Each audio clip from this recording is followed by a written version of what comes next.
हाँ जी, की हाल है सारिਆਂ ਦਾ। ਅੱਜ ਤੁਹਾਨੂੰ ਸਰਦਾਰ ਜੱਸਾ ਸਿੰਘ ਰਾਮਗੜੀਆ ਦੀ ਜੀਵਨੀ ਬਾਰੇ ਦੱਸਾਂਗੇ। ਸਿੱਖ ਇਤਿਹਾਸ ਦੇ ਨਾਇਕਾਂ ਵਿੱਚ ਸਰਦਾਰ ਜੱਸਾ ਸਿੰਘ ਜੀ ਰਾਮਗੜੀਆ ਅਜਿਹੇ ਯੋਧੇ ਸਨ ਜਿਨ੍ਹਾਂ ਮੁੱਠੀ ਭਰ ਸਿੱਖਾਂ ਦੀ ਮਦਦ ਨਾਲ ਵੱਖ-ਵੱਖ ਇਲਾਕਿਆਂ ਉੱਤੇ ਬੇਮਿਸਾਲ ਜਿੱਤਾਂ ਪ੍ਰਾਪਤ ਕੀਤੀਆਂ ਅਤੇ ਸਿੱਖ ਰਾਜ ਦੀ ਸਥਾਪਨਾ ਵਿੱਚ ਆਪਣਾ ਵੱਡਮੁੱਲਾ ਯੋਗਦਾਨ ਪਾਇਆ। ਉਹ ਅਜਿਹੇ ਜਰਨੈਲ ਸੀ ਜੋ ਹਾਰ ਨੂੰ ਜਿੱਤ ਵਿੱਚ ਬਦਲ ਦੇਣ ਦੀ ਹਿੰਮਤ ਅਤੇ ਦਲੇਰੀ ਰੱਖਦੇ ਸਨ। ਸਰਦਾਰ ਜੱਸਾ ਸਿੰਘ ਜੀ ਰਾਮਗੜੀਆ ਕਿਸੇ ਇੱਕ ਬਰਾਦਰੀ ਨਾਲ ਨਹੀਂ ਸਗੋਂ ਸਮੁੱਚੇ ਸਿੱਖ ਜਗਤ ਨਾਲ ਸੰਬੰਧਿਤ ਸਨ।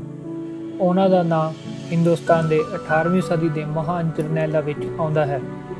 ਅੱਜ ਸਿੱਖ ਹੋਣਾ ਕੁਝ ਵਿਅਕਤੀਆਂ ਵਾਸਤੇ ਦਿਖਾਵੇ ਦੀ ਗੱਲ ਹੋ ਸਕਦੀ ਹੈ, ਪਰ 17ਵੀਂ ਅਤੇ 18ਵੀਂ ਸਦੀ ਵਿੱਚ ਸਿੱਖ ਸੱਜਣਾ ਮੌਤ ਨੂੰ ਬੁਲਾਵਾ ਦੇਣ ਦੇ ਬਰਾਬਰ ਸੀ। ਇਹ ਉਹ ਸਮਾਂ ਸੀ ਜਦ ਮੁਗਲੀਆਂ ਸਰਕਾਰਾਂ ਦੇ ਹੁਕਮਾਂ 'ਤੇ ਸਿੱਖਾਂ ਦੇ ਸਿਰਾਂ ਦੇ ਮੁੱਲ ਪੈਂਦੇ ਸੀ। ਸਰਦਾਰ ਜੱਸਾ ਸਿੰਘ ਜੀ ਰਾਮਗੜੀਆ ਦਾ ਜਨਮ 1723 ਈਸਵੀ ਵਿੱਚ ਅੰਮ੍ਰਿਤਸਰ ਦੇ ਨਜ਼ਦੀਕ ਪਿੰਡ ਇੱਛੋ ਗਿੱਲ ਦਾ ਹੈ। 1761 ਤੋਂ 1733 ਦਾ ਸਮਾਂ ਸਿੱਖਾਂ ਵਾਸਤੇ ਹਨੇਰਾ ਕਾਲ ਮੰਨਿਆ ਗਿਆ ਹੈ। ਉਹਨਾਂ ਦੇ ਪਿਤਾ ਸਰਦਾਰ ਭਗਵਾਨ ਸਿੰਘ ਜੀ 1739 ਈਸਵੀ ਵਿੱਚ ਨਾਦਰ ਸ਼ਾਹੀ ਹਮਲੇ ਦਾ ਟਾਕਰਾ ਕਰਦੇ ਹੋਏ ਸ਼ਹੀਦ ਪਾ ਗਏ ਸਨ। ਨਾਦਰ ਸ਼ਾਹ ਖੁਰਾਸਾਨ ਦਾ ਇੱਕ ਡਾਕੂ ਸੀ ਜੋ ਸਾਰੇ ਏਸ਼ੀਆ ਲਈ ਭੈ ਅਤੇ ਖਤਰਾ ਬਣਿਆ ਹੋਇਆ ਸੀ। ਸਰਦਾਰ ਭਗਵਾਨ ਸਿੰਘ ਜੀ ਨੂੰ ਪਰਮਾਤਮਾ ਨੇ 5 ਪੁੱਤਰਾਂ ਦੀ ਦਾਤ ਬਖਸ਼ੀ ਸੀ। ਜੱਸਾ ਸਿੰਘ, ਜੈ ਸਿੰਘ, ਖੁਸ਼ਹਾਲ ਸਿੰਘ, ਮਾਲੀ ਸਿੰਘ ਅਤੇ ਤਾਰਾ ਸਿੰਘ। ਆਪ ਜੀ ਦੇ ਬਾਬਾ ਜੀ ਗਿਆਨੀ ਹਰਦਾਰ ਸਿੰਘ ਜੀ ਨੇ ਗੁਰੂ ਸਾਹਿਬ ਦੇ ਹੱਥੀਂ ਅੰਮ੍ਰਿਤ ਛਕਿਆ ਸੀ ਅਤੇ ਸਾਰੀ ਉਮਰ ਗੁਰੂ ਘਰ ਦੀ ਸੇਵਾ ਵਿੱਚ ਲੰਘਾਈ। ਜੰਗਾਂ ਵਿੱਚ ਵੀ ਹਿੱਸਾ ਲਿਆ। ਗੁਰੂ ਸਾਹਿਬ ਦੇ ਨਿੱਜੀ ਸੁਰੱਖਿਅਕ ਵੀ ਰਹੇ। ਜੱਦੀ ਪਿੰਡ ਸੂਰ ਸਿੰਘ ਸੀ। ਜੱਦੀ ਕੰਮ ਤਰਖਾਣਾ ਸੀ, ਪਰੰਤੂ ਮੁਗਲ ਸਰਕਾਰ ਦੀਆਂ ਨਜ਼ਰਾਂ ਵਿੱਚ ਰੜਕਣ ਕਾਰਨ ਇੱਛੋ ਗਿੱਲ ਆ ਕੇ ਵਸ ਗਏ ਸਨ। ਸਰਦਾਰ ਭਗਵਾਨ ਸਿੰਘ ਜੀ ਦੀ ਸ਼ਹੀਦੀ ਪਿੱਛੋਂ 17 ਸਾਲ ਦੀ ਉਮਰ ਵਿੱਚ ਆਪ ਜੀ ਨੂੰ ਘਰ ਦੀ ਜ਼ਿੰਮੇਵਾਰੀ ਅਤੇ ਰਸਾਲਦਾਰੀ ਸੰਭਾਲਣੀ ਪੈ ਗਈ। 1740 ਈਸਵੀ ਨੂੰ ਕੇਵਲ 22 ਸਾਲ ਦੀ ਉਮਰ ਵਿੱਚ ਆਪ ਜੀ ਨੂੰ ਰਾਮਗੜੀਆ ਮਿਸਲ ਦਾ ਜਥੇਦਾਰ ਬਣਾਇਆ ਗਿਆ। ਆਪ ਜੀ ਨੇ ਆਜ਼ਾਦੀ ਦੀ ਜੱਦੋ-ਜਹਿਦ ਵਿੱਚ ਵੱਧ ਚੜ੍ਹ ਕੇ ਹਿੱਸਾ ਪਾਉਣਾ ਸ਼ੁਰੂ ਕਰ ਦਿੱਤਾ। ਆਪਣੇ ਬਾਪ ਦਾਦਿਆਂ ਵਾਂਗ ਆਪ ਬਹੁਤ ਹੀ ਬਹਾਦਰ ਯੋਧੇ ਸਨ। ਸਿੱਖੀ ਲਈ ਧਰਮ ਯੁੱਧ ਕਰਨਾ ਆਪ ਦਾ ਆਦਰਸ਼ ਬਣ ਗਿਆ ਸੀ। ਜਦੋਂ ਸਰਬੱਤ ਖਾਲਸੇ ਨੇ ਸ੍ਰੀ ਦਰਬਾਰ ਸਾਹਿਬ ਦੀ ਰੱਖਿਆ ਵਾਸਤੇ ਤਰਨਤਾਰਨ ਵੱਲ ਵਿਵੇਕਸਰ ਦੇ ਨੇੜੇ ਰਾਮਧੌਣੀ ਬਣਾਉਣ ਦਾ ਫੈਸਲਾ ਕੀਤਾ ਅਤੇ ਸਰਦਾਰ ਸੁੱਖਾ ਸਿੰਘ ਮਾੜੀ ਕੰਬੋਕੇ ਨੇ ਇਸ ਸਕੀਮ ਦੀ ਪੜਤਾਲ ਕੀਤੀ ਤਾਂ ਖਾਲਸੇ ਨੇ ਜ਼ਿੰਮੇਵਾਰੀ ਆਪ ਜੀ ਨੂੰ ਸੌਂਪ ਦਿੱਤੀ। 1748 ਈਸਵੀ ਨੂੰ ਇਸ ਰਾਮਧੌਣੀ ਨੂੰ ਪੱਕੀਆਂ ਕਰਕੇ ਰਾਮਗੜ੍ਹ ਕਿਲ੍ਹਾ ਬਣਾ ਦਿੱਤਾ। ਉੱਧਰ ਲਾਹੌਰ ਦੇ ਜ਼ਾਲਮ ਸੂਬੇਦਾਰ ਜ਼ਕਰੀਆ ਖਾਨ ਦੀ ਮੌਤ ਪਿੱਛੋਂ ਜਲੰਧਰ ਦੇ ਅਦੀਨਾ ਬੇਗ ਨੇ ਆਪਣੀ ਤਾਕਤ ਵਧਾਉਣੀ ਸ਼ੁਰੂ ਕਰ ਦਿੱਤੀ ਅਤੇ ਸਿੱਖਾਂ ਵੱਲ ਦੋਸਤੀ ਦਾ ਹੱਥ ਵਧਾਇਆ। ਖਾਲਸੇ ਨੇ ਆਪ ਜੀ ਨੂੰ ਅਦੀਨਾ ਬੇਗ ਨਾਲ ਗੱਲਬਾਤ ਵਾਸਤੇ ਭੇਜਿਆ। ਇਤਿਹਾਸਕਾਰ ਕਨਈਆ ਲਾਲ ਲਿਖਦੇ हैं ਕਿ ਸਰਦਾਰ ਜੱਸਾ ਸਿੰਘ ਜੀ ਚਤੁਰਾਈ, ਸਿਆਣਪ, ਮਿੱਠੀ ਗੱਲਬਾਤ ਅਤੇ ਸਤਿਕਾਰ ਭਰਿਆ ਮੁੱਖ ਵੇਖ ਕੇ ਜਲੰਧਰ ਦਾ ਅਦੀਨਾ ਬੇਗ ਪ੍ਰਭਾਵਿਤ ਹੋਇਆ। ਖਾਲਸੇ ਨੇ ਆਪ ਜੀ ਨੂੰ ਘੋੜ ਸਵਾਰਾਂ ਸਮੇਤ ਅਦੀਨਾ ਬੇਗ ਕੋਲ ਭੇਜ ਦਿੱਤਾ। 3 ਸਾਲਾਂ ਬਾਅਦ ਅਦੀਨਾ ਬੇਗ ਦੀ ਨੀਅਤ ਤੇ ਸ਼ੱਕ ਹੋਣ ਕਾਰਨ ਆਪ ਜੀ ਨੂੰ ਵਾਪਸ ਅੰਮ੍ਰਿਤਸਰ ਬੁਲਾ ਲਿਆ। ਖਾਲਸੇ ਦੇ ਦਿਲ ਵਿੱਚ ਆਪ ਦਾ ਸਤਿਕਾਰ ਵੱਧ ਗਿਆ। 1762 ਈਸਵੀ ਦੇ ਵੱਡੇ ਘੱਲੂਘਾਰੇ ਸਮੇਂ ਵੀ ਆਪ ਨੇ ਵੱਧ ਚੜ੍ਹ ਕੇ ਹਿੱਸਾ ਪਾਇਆ ਅਤੇ ਸੱਟਾਂ ਖਾਧੀਆਂ ਸਨ। 50,000 ਅਫਗਾਨੀ ਫੌਜਾਂ ਮਾਰੇ ਗਏ ਅਤੇ 20,000 ਸਿੱਖਾਂ ਨੇ ਸ਼ਹੀਦੀਆਂ ਪਾਈਆਂ। 1767 ਵਿੱਚ ਅਹਿਮਦ ਸ਼ਾਹ ਅਬਦਾਲੀ ਨੇ ਮੁੜ ਪੰਜਾਬ ਵੱਲ ਕੂਚ ਕੀਤਾ।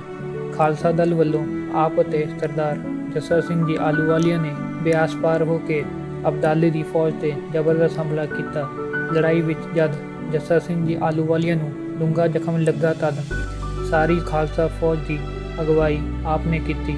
ਆਪ ਨੇ 18 ਘੰਟੇ ਲਗਾਤਾਰ ਬਿਨਾਂ ਖਾਣ ਪੀਣ ਜਾਂ ਆਰਾਮ ਦੇ ਤਲਵਾਰ ਚਲਾਈ, ਜਦੋਂ ਕਿ ਅਬਦਾਲੀ 3 ਵਾਰ ਮੈਦਾਨ ਛੱਡ ਕੇ ਕੈਂਪ ਵਿੱਚ ਗਿਆ।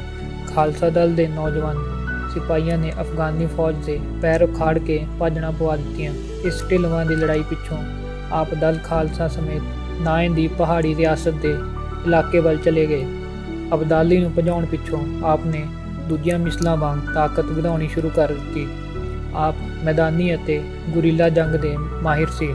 ਜਦੋਂ ਕੋਈ ਬਾਹਰੀ ਦੁਸ਼ਮਣ ਟਕਰਾਉਂਦਾ ਆਪ ਦੂਜੇ ਮਿਸਲਾਂ ਦੇ ਸਰਦਾਰਾਂ ਨਾਲ ਝੱਟ ਮੋਢੇ ਨਾਲ ਮੋਢਾ ਲਾ ਖੜੇ ਹੋ ਜਾਂਦੇ। 12 ਸਿੱਖ ਮਿਸਲਾਂ ਚੋਂ 4 ਮਿਸਲਾਂ ਸ਼ੁਕਰ ਚੱਕੀਆ, ਆਹਲੂਵਾਲੀਆ, ਰਾਮਗੜੀਆ ਅਤੇ ਕਨਈਆ ਜ਼ਿਆਦਾ ਤਾਕਤਵਰ ਅਤੇ ਮਸ਼ਹੂਰ ਸਨ। ਰਾਮਗੜੀਆ ਮਿਸਲਾਂ ਦੀ ਰਾਜਧਾਨੀ ਸ੍ਰੀ ਹਰਗੋਬਿੰਦਪੁਰ ਸੀ। ਇਸ ਵਿੱਚ ਬਟਾਲਾ, ਕਲਾਨੌਰ, ਸਿਆਣੀ ਖਾਸ, ਟਾਂਡਾ, ਤਲਵਾੜਾ, ਅੰਮ੍ਰਿਤਸਰ ਦਾ ਦੱਖਣ, ਰਾਵੀ ਤੇ ਬਿਆਸ ਦਰਿਆ ਵਿਚਲਾ ਇਲਾਕਾ, ਜਲੰਧਰ ਦਾ ਇਲਾਕਾ, ਕਾਂਗੜਾ ਦਾ ਪਹਾੜੀ ਇਲਾਕਾ ਸ਼ਾਮਿਲ ਸੀ। ਦੱਖਣ ਪੂਰਬ ਵਿੱਚ ਆਹਲੂਵਾਲੀਆ ਮਿਸਲ, ਪੱਛਮ ਵੱਲ ਕਨਈਆ ਮਿਸਲ ਅਤੇ ਦੱਖਣ ਵੱਲ ਭੰਗੀ ਮਿਸਲ ਮੌਜੂਦ ਸਨ। ਰਾਮਗੜੀਆ ਮਿਸਲ ਕੋਲ 360 ਕਿਲੇ, ਬੁਰਜ ਅਤੇ ਦਮਦਮੇ ਸਨ ਅਤੇ ਚੰਗੇ ਲਿਖਾਰੀ ਵੀ ਸਨ। ਮਿਸਲ ਦੀ ਆਮਦਨ ਕਰੋੜਾਂ ਰੁਪਏ ਸੀ। ਇਸ ਮਿਸਲ ਦੇ ਫੌਜੀ ਇੰਜੀਨੀਅਰਿੰਗ ਅਤੇ ਦਸਤਕਾਰੀ ਦੇ ਮਾਹਿਰ ਹੋਣ ਕਾਰਨ ਕਿਲੇ, ਵਸੀਲਾਂ, ਦਮਦਮੇ, ਸ਼ਸਤਰ, ਤੋਪਾਂ, ਘੋੜਿਆਂ ਦੇ ਨਾਲ ਪੀੜੀਆਂ, ਪੁਲ, ਖੇਤੀ ਦੇ ਸੰਦ ਆਪ ਹੀ ਤਿਆਰ ਕਰ ਲੈਂਦੇ ਸਨ।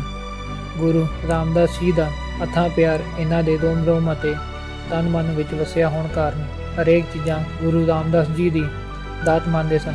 ਕਿਲੇ ਦਾ ਨਾਂ ਰਾਮਗੜ੍ਹ, ਵਸੀਲ ਦਾ ਨਾਂ ਰਾਮਦਾਉਣੀ, ਅਮੂਕ ਲੰਕਰ ਦਾ ਨਾਂ ਰਾਮ ਰੋਟੀ ਅਤੇ ਜਗਤ ਪ੍ਰਸਿੱਧ ਮਿਸਲ ਦਾ ਨਾਂ ਰਾਮਗੜੀਆ ਮਿਸਲ ਰੱਖਿਆ ਸੀ। ਇਸ ਮਿਸਲ ਵਿੱਚ ਹੋਰ ਸਭ ਬਰਾਦਰੀਆਂ ਵੀ ਸ਼ਾਮਿਲ ਸਨ। 1780 ਈਸਵੀ ਨੂੰ ਹਿਸਾਰ ਦੇ ਮੁਸਲਮਾਨ ਹਾਕਮ ਨੇ ਇੱਕ ਕੰਨਿਆ ਨੂੰ ਚੁੱਕ ਲਿਆ। ਜਦੋਂ ਰਾਜਪੂਤਾਂ ਅਤੇ ਮਰਾਠਿਆਂ ਦੇ ਆਗੂਆਂ ਨੇ ਗਰੀਬ ਪੰਡਿਤ ਦੀ ਨਾ ਸੁਣੀ ਤਾਂ ਪੰਡਿਤ ਜੀ ਨੇ ਆਪ ਕੋਲ ਆ ਫਰਿਆਦ ਕੀਤੀ। ਖਾਲਸੇ ਨੇ ਹਾਕਮ ਨੂੰ ਘੇਰਾ ਪਾ ਲਿਆ ਅਤੇ ਫੜ ਲਿਆ।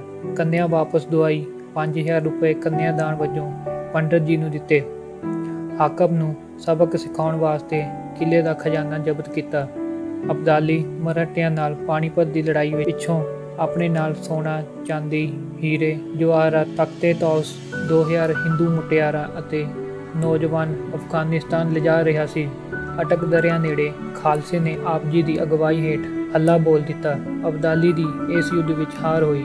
ਮੁਟਿਆਰਾਂ ਅਤੇ ਨੌਜਵਾਨਾਂ ਨੂੰ ਸਹੀ ਸਲਾਮਤ ਘਰੋ ਘਰੀ ਉਹਨਾਂ ਦੇ ਪਰਿਵਾਰਾਂ ਤੱਕ ਵਾਪਸ ਪਹੁੰਚਾਇਆ ਗਿਆ।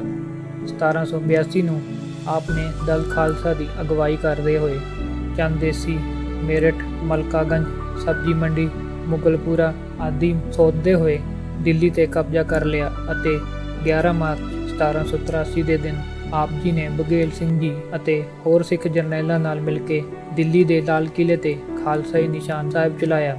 ਦਿੱਲੀ ਤੋਂ ਲਿਆਂਦਾ ਹੋਇਆ ਸ਼ਾਹੀ ਤਖਤੇ ਤੌਸ ਰਾਮਗੜੀਆ ਬੁੱਗੇ ਵਿੱਚ ਹਰਮੰਦਰ ਸਾਹਿਬ ਦੀ ਪਰਿਕਰਮਾ ਉੱਤੇ ਸਥਿਤ ਹੈ। ਮੇਰਠ ਦੇ ਹਾਕਮ ਨਜ਼ਫ ਖਾਨ ਨੇ 10,000 ਰੁਪਏ ਸਾਲਾਨਾ ਨਜ਼ਰਾਨਾ ਖਾਲਸੇ ਨੂੰ ਦੇਣਾ ਮਨਜ਼ੂਰ ਕਰ ਲਿਆ ਸੀ। ਆਪ ਨੇ 14 ਸਾਲ ਦੀ ਉਮਰ ਤੋਂ 80 ਸਾਲ ਦੀ ਉਮਰ ਤੱਕ ਰੱਜ ਕੇ ਤਲਵਾਰਬਾਜ਼ੀ ਤੇ ਪੰਜਾਬ ਵਿੱਚ ਪੰਜਾਬੀਆਂ ਅਤੇ ਸਿੱਖਾਂ ਦਾ ਰਾਜ ਕਾਇਮ ਕੀਤਾ।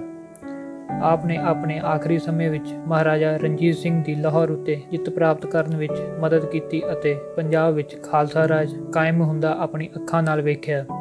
ਆਪ ਨੇ ਇੱਕ ਪਾਸੇ ਕਾਬਲ ਦੀ ਅਫਗਾਨ ਹਕੂਮਤ, ਦੂਜੇ ਪਾਸੇ ਦਿੱਲੀ ਦੀ ਮੁਗਲਿਆ ਸਲਤਨਤ ਅਤੇ ਤੀਜੇ ਪਾਸੇ ਮਰਾਠਿਆਂ ਦੀ ਮਹਾਨ ਤਾਕਤ ਦੇ ਦੰਦ ਖੱਟੇ ਕਰ ਦਿੱਤੇ ਸਨ। ਅੰਤ ਆਪ 80 ਸਾਲ ਦੀ ਉਮਰ 20 ਅਪ੍ਰੈਲ 1803 ਨੂੰ ਸੰਸਾਰਿਕ ਯਾਤਰਾ ਸੰਪੂਰਨ ਕਰ ਗਏ। ਦੇਸ਼ ਪੰਜਾਬ ਦੀ ਕਾਇਨਾਤ ਦੇ ਵਿੱਚ ਆਪ ਦੀ ਯਾਦ ਸਦਾ ਕਾਇਮ ਰਹੇਗੀ। ਇਹ ਵੀਡੀਓ ਕਿੱਦਾਂ ਹੀ ਲੱਗੀ ਲਾਈਕ ਅਤੇ ਕਮੈਂਟ ਕਰਕੇ ਜ਼ਰੂਰ ਦੱਸਣਾ ਅਤੇ ਸਾਡਾ ਚੈਨਲ ਮਹਾਨ ਕੋਸ਼ ਸਬਸਕ੍ਰਾਈਬ ਕਰਨਾ ਨਾ ਭੁੱਲਣਾ।